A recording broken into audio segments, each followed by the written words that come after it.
Happening now, we're focusing in on the race for state representative for District 41. It covers Mission, McAllen, and parts of Farr and Edinburgh. The race is between Republican challenger John Robert Guerra and Bobby Guerra, the Democratic incumbent.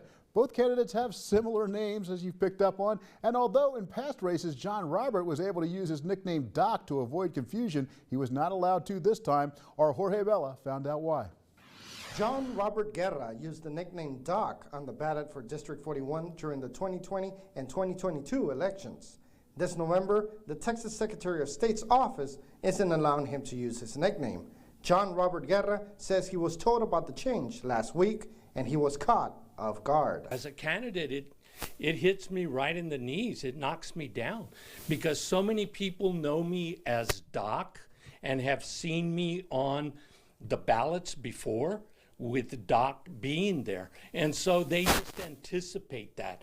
They don't have to go and look for Republican, Democrat, or anything. In a statement, Hidalgo County Elections Department Administrator Hilda Salinas said, the Texas Election Code states a contraction or familiar form of a given name by which the candidate is known can be used. The law also states that a title or designation of office, status, or position may not be used with the candidate's name on the ballot. The Texas Election Code does allow candidates with similar surnames to choose a brief distinguishing description or title next to their names.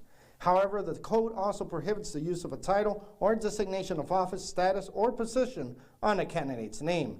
John Robert Guerra says the Secretary of State's office told him that he does not have to remove any signs that might use his Doc nickname, as the rule only impacts the ballot.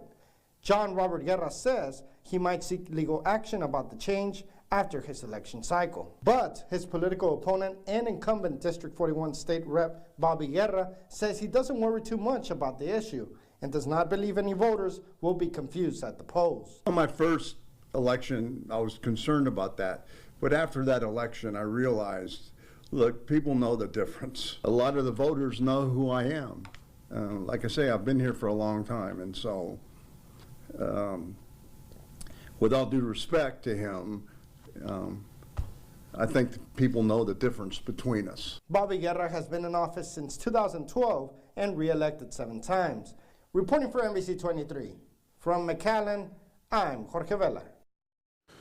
Thank you so much, Jorge. Now, we have received word from a representative with the Texas Secretary of State's office who said, according to the state rule, a title or designation of office, status, or position may not be used in conjunction with a candidate's name on the ballot. Some examples of prohibited titles include officer ranks such as lieutenant, commander, and captain, doctor, pastor, and coach.